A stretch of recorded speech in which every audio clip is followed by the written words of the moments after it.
So we have a very distinguished panel seated amongst us.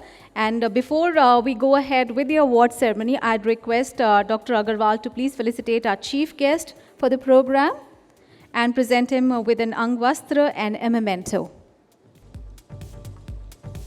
Please, a big round of applause. Let us welcome the chief guest for the program. Thank you so much, sir. It is indeed a pleasure having you in the program.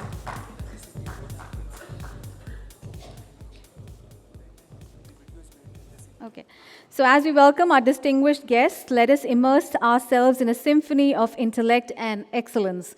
So the stage is now set for the unveiling of remarkable journeys and unparalleled contributions. So get ready to witness the magic unfold. I'd request the chief guest of the program this evening, to please present the awards. I'd request Mr. V. Anantha Nageswaran, Chief Economic Advisor to the Government of India, to please come forward and give away the awards. So let me announce the first award this evening. And the first award the category is the Young Techpreneur Award. And the award goes to Mr. Mohit Kumar. A big round of applause for Mr. Mohit Kumar. He is awarded by the Government of India for filing 80 patents in 1 year, in which 24 patents were granted. In fact, this is the highest number of patents filed in 1 year by a single student. He also owns 7 startups in the field of artificial intelligence and information technology, few of which have received funding also from Tata Motors and MG Hector Motors. A big round of applause for the young techpreneur.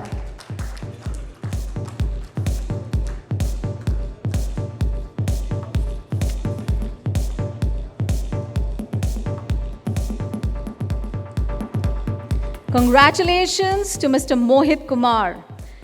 And the next award category is Pioneering Technology Transfer Office. And this award goes to KIIT-TBI-TTO. A big round of applause.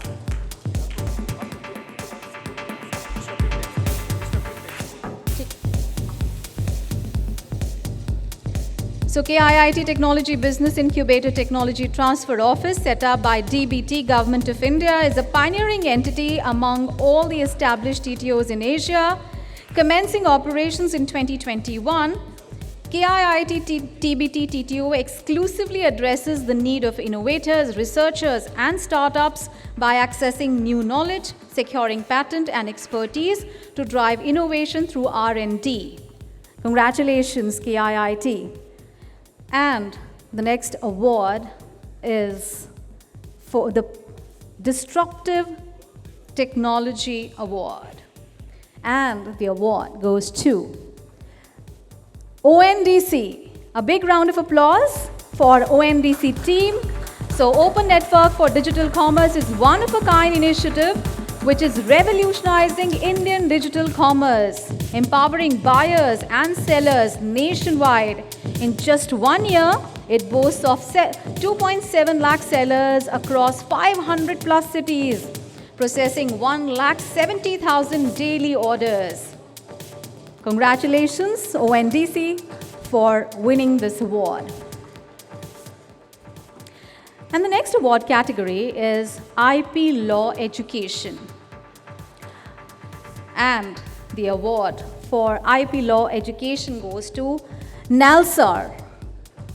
Do we have the team from NALSAR joining us?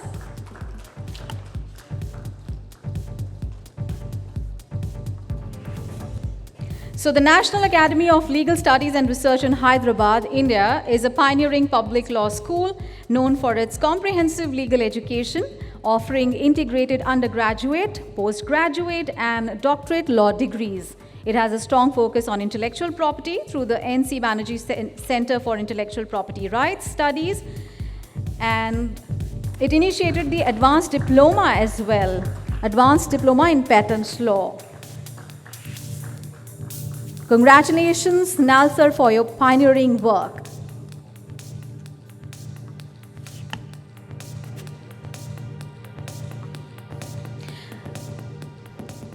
And the next award category is the social impact category, and the award goes to Solinas.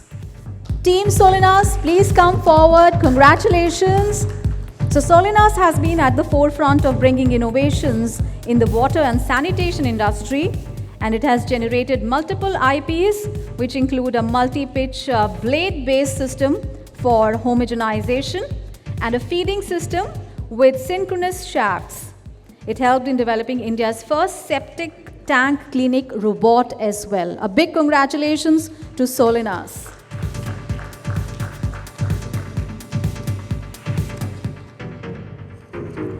And next, a very important award category, and that is that of sustainability and green IP.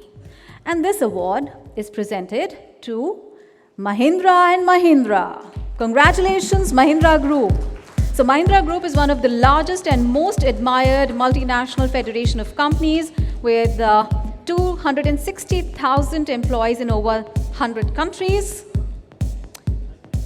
And the automotive and farm sector division of M&M has 2,100 plus patent publications across 23 plus countries. And the total granted patent portfolio is 650 plus. And it has significantly grown over the past few years. So congratulations to the Mahindra Group. The next award category is Global Chemical and Engineering. Global Chemical Engineering Design. And the award is presented to our very Denison Company. Very many congratulations. So the company has a commitment to pioneering sustainability, and that commitment remains steadfast. Their PVC-free platform champions the use of eco-friendly polymers with their linerless portfolio, significantly reducing landfill waste and conserves energy. Congratulations to the Averi Denison Company.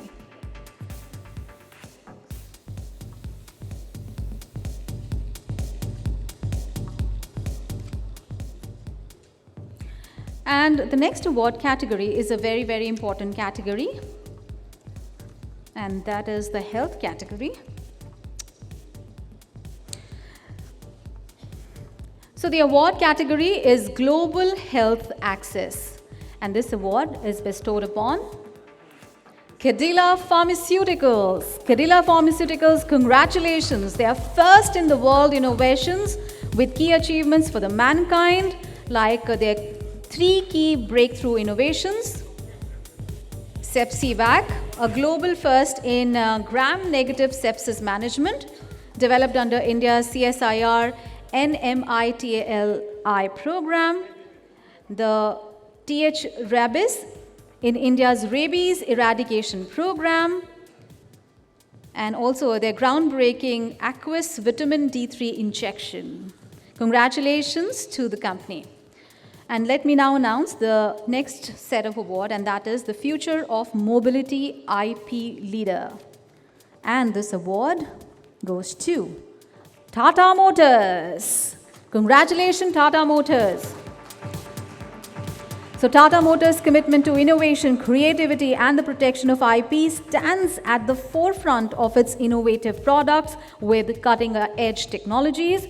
Their dedication towards innovation and development of a strategic IPR portfolio has enabled them to be honored as one of 100 most innovative companies in the Global Innovation Index 2023 report. So, in fact, Tata Motors is the sole Indian company to be bestowed with this honor. So, very many congratulations to Tata Motors. The next award category is Electronics IP Enforcement Titan. And the Titan is Philips. Team Philips, very many congratulations. So, for the past 130 years, Philips has been at the forefront of people-focused innovation, elevating the quality of life for millions globally. Its extensive range of technologies spans consumer electronics, domestic appliances, connected care, telecommunications, and cutting-edge healthcare products as well. Congratulations! The recent accolades of Philips include, in India, it has consistently maintained its position as one of the top patent filers over the last several years. Congratulations, Philips. And the next award category is Digital Transformation Champion. And this award is being presented to Capgemini. So Capgemini IP Group, congratulations. It is responsible for aiding innovation and technological advances through intellectual property. The Group IP Office advises on end-to-end intellectual asset management through its diverse team of dynamic legal IP professionals who are spread across the globe.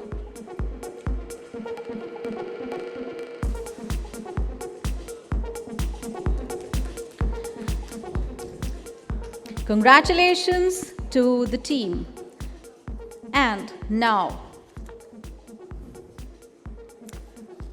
one of the most important category of awards, and that is Innovative Company of the Year. And the award goes to TCS. So Tata Consultancy Services team, congratulations on your win. As we know, it is an IT services, consulting and business solutions organization that has been partnering with many of the world's largest businesses in their transformation journeys for over 55 years. Congratulations, TCS. It focuses on scaling the patents, products, and platform strategy combined with the harnessing of the collective knowledge and creativity of the organizations. So I think we have no more awards, and a big round of applause for all the awardees, to all the organizations, to all the people who have really, really worked hard. And they say that the greatest award is the appreciation of the people. So they're getting the award, but what is needed is the appreciation. So please, a big, big round of applause for everybody who has won. And that will strive everybody to work harder as well. So ladies and gentlemen, let's capture this moment of triumph and unity. All award winners, please join us for a group picture to immortalize this celebration of excellence. I'd request all of you, all the achievers, to please come forward for a group picture, because your collective success shines and a brighter tomorrow. So come on. Come to the forefront, smile, celebrate, and let's create a memory to cherish. Please, ladies and gentlemen, all the achievers, all the awardees, please come ahead.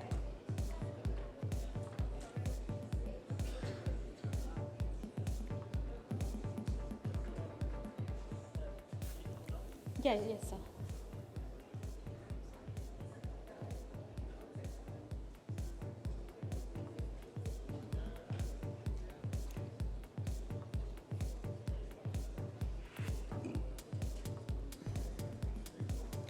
I'd request all the awardees to come and smile.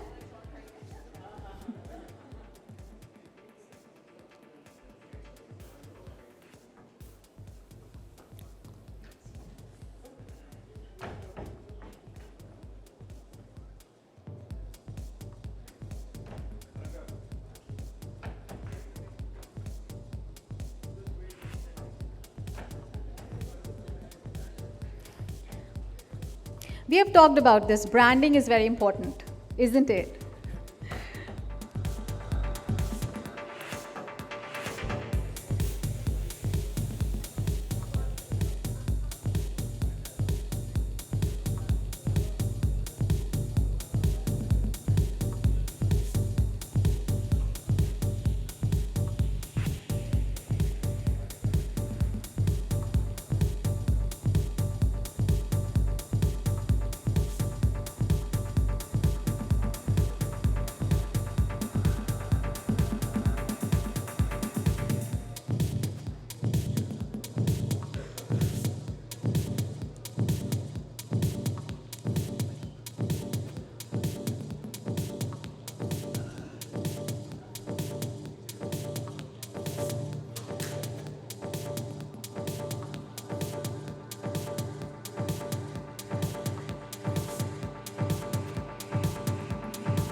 Thank you, ladies and gentlemen.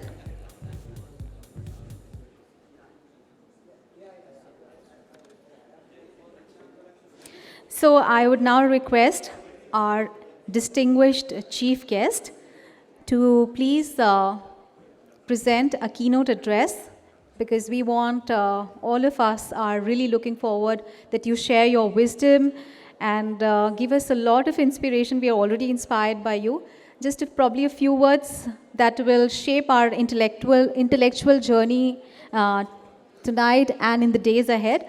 So I'd request our chief guest to please come on stage and to say a few words and give us a lot of inspiration with your words. You are already an inspiration, but some words would be very nice. Thank you. Very kind of you. Dear Dr. Tanpatram Agarwal, founder, president of the Global Intellectual Property Convention, distinguished members on the dais, awardees, ladies and gentlemen, it is indeed my pleasure and honor to be able to share my thoughts with you at the valedictory function of this Global Intellectual Property Convention, which is in its 15th edition. My congratulations to the tireless and persistent efforts of Dr. Agarwal to carry forward this convention in an area where I think not only India but developing countries have a lot to catch up with and ensure that the intellectual property ecosystem and culture develop in the country and in the developing countries of the world, and also ensure transfer of knowledge, know-how, experiences, and case studies across the world between developed and developing nations. So I wish the convention not only success for this edition, but also for future editions. I will share a few thoughts on the topic of intellectual property. We do need to make a distinction, and I know that many of you are at the fag end of 2 days of extremely intensive and interesting intellectual discussions, and some of you have to catch a flight, so you can be rest assured that I will keep it short. We need to make a distinction between IP, intellectual property, and intellectual property regime. And Dr. Agarwal told me in the course of the award ceremony that this time they are not giving award to any law firm, but only to innovators. So in a way, this time I think he is rewarding the intellectual property originators and not the intellectual property regime practitioners in that sense. Intellectual property regime is in general a regime of laws, rules, regulations, conventions, and agreements to protect and profit from intellectual property.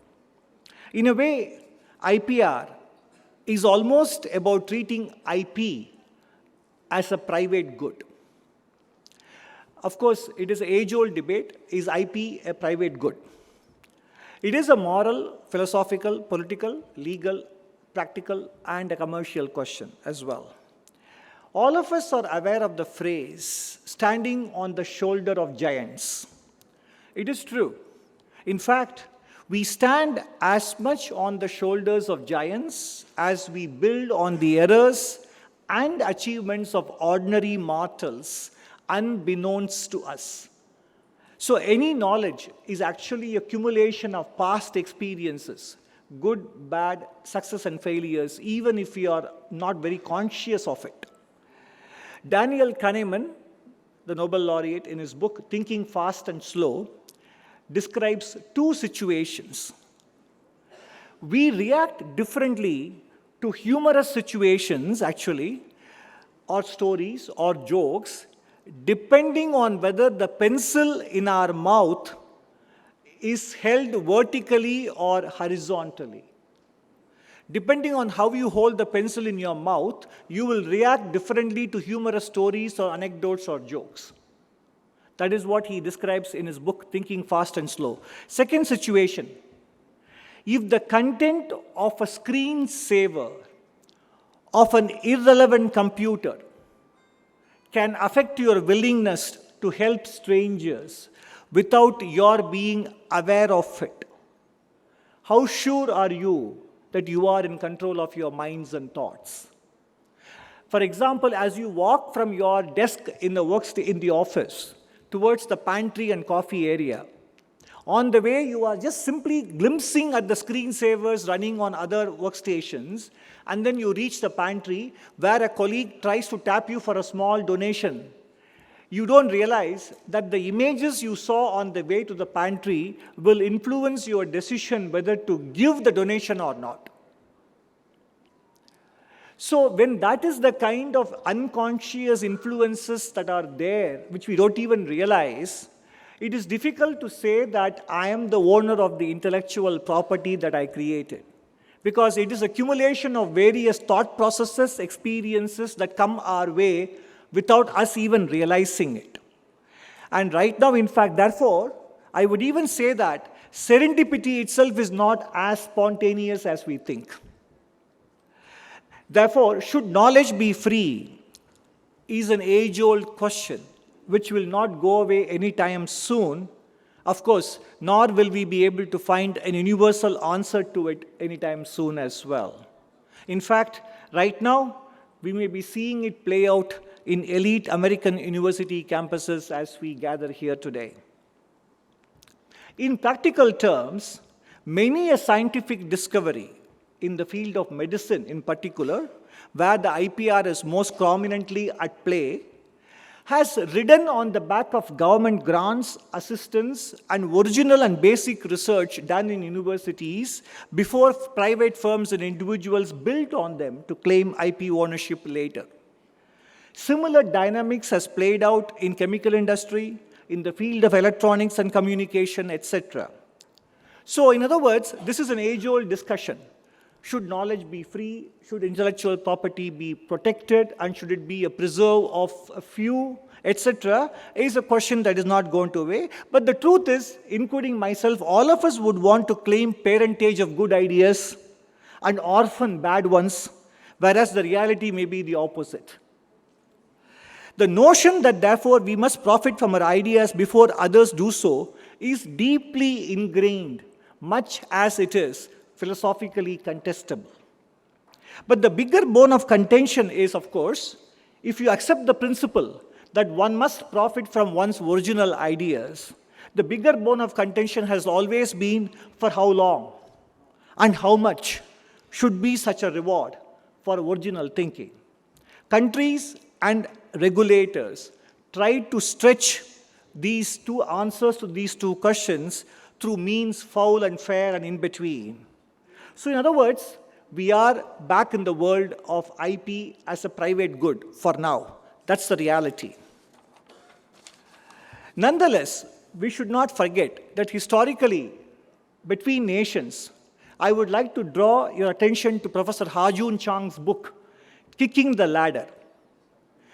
Today's developed countries, when they were growing up, IP was very freely and easily stolen without permission. And after countries acquired the technical knowledge and know-how that they wanted through means foul and fair, then they wanted to create an intellectual property protection regime. This is the approach that many advanced nations adopted in the case of free trade as well. They practiced protectionism, and by doing so grew their domestic industries, and once capability and capacity were attained, then they championed free trade to open other countries' markets for their own products and services. This is what happened, and therefore both global trade regime and the global IP regime complement and reinforce one another to bestow advantages on the incumbents and keep out competition. Competition of ideas, processes, products and services from other firms within and from other nations as well. Today, of course, in the last couple of days, you have had a very distinguished assembly of lawyers, judges, industry practitioners, who are a lot more familiar and proficient in these aspects. And I'm sure the last 2 days of deliberations have been richly rewarding and beneficial to all of you when it comes to intellectual property regimes. Therefore, I should confine myself to the very idea of innovation and intellectual property generation in this country, which is more important, so that the intellectual property regime itself becomes more meaningful and relevant in the Indian context. Of course, the global IPR regime has evolved in a way as it has done, and we need to become good at adapting and mastering it to our advantage, because that is exactly what conventions like these aim to do. But at the end of the day, it is the intellectual property that is the bedrock of IPR. If we crack that, we will eventually crack IPR and master it as well. So what are the things we can do and we should do? A major hurdle faced by the private sector in India is that it takes too long to get a patent in India. As identified by a 2022 paper by the Economic Advisory Council to the Prime Minister, the average pendency time in India was 4.3 years in 2022 compared to 2 years in the US and 1.4 years in China. So it is 3 times it takes as long as it takes in China to get a patent. I'm sure you are aware of it more than I am. While the average pendency time has shortened from 64 months in 2017 to 4.3 years, there is still a lot that needs to be done. In fact, Professor was telling me while I was sitting there that even the Registrar General of Patents, there is so much of information that can be shared to the benefit of fostering IP in the country. But accepting for the patent application information, they are not willing to share any further information with you. So I think there is this culture of openness that has to come in if intellectual property has to flourish in the country, or intellectuals themselves have to flourish in the country. There has to be a culture of openness with respect to information sharing. Information cannot be seen as a private good or as a source of power, and that is something to keep in mind. An area that needs immediate attention in our IP process is, of course, time delay. In response to that, of course, we must increase the human resources in IP offices. India, for example, has close to 900 people in the patent office compared to 13,704 in China and 8,200 plus in the United States. And there are aspects within the patent registration system that can be automated. And of course, redundant compliance requirements are another bane that lengthen the patent process. And we are aware of it and we are working on it.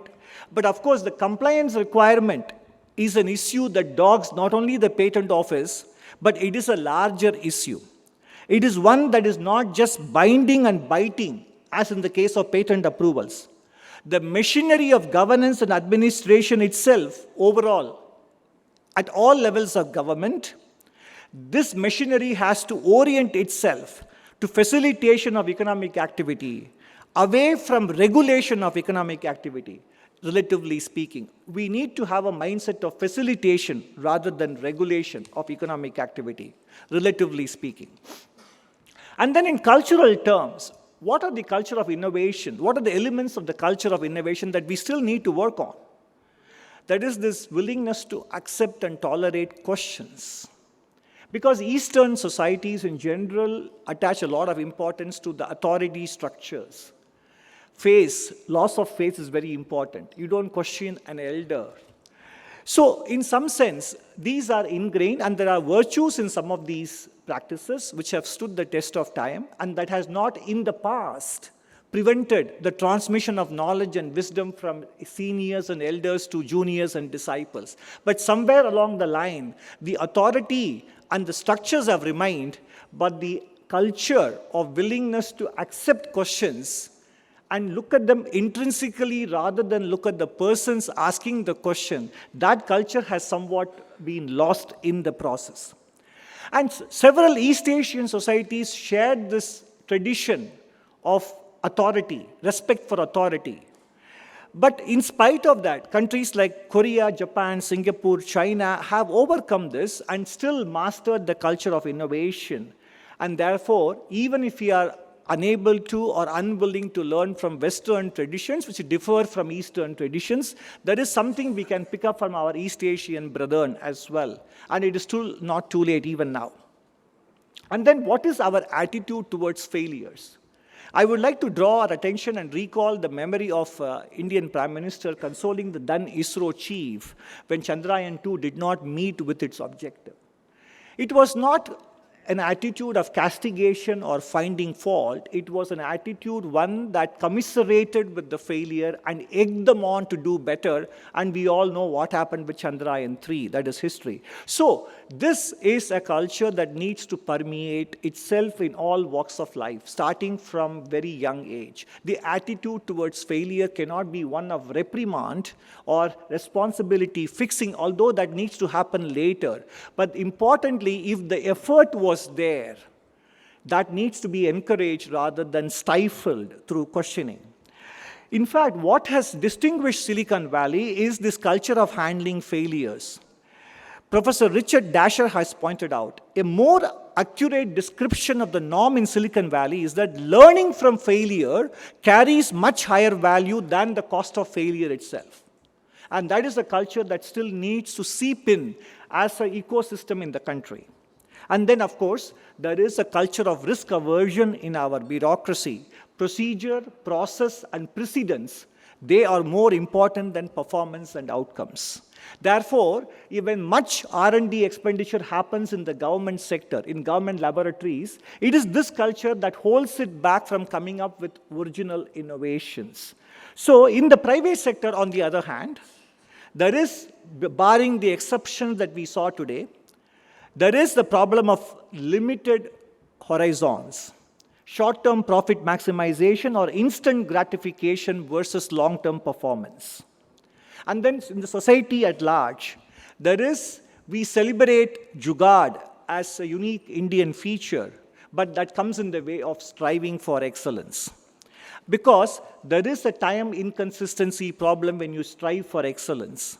Efforts are taken now, but the rewards come later when you pursue excellence and long-term goals. Therefore,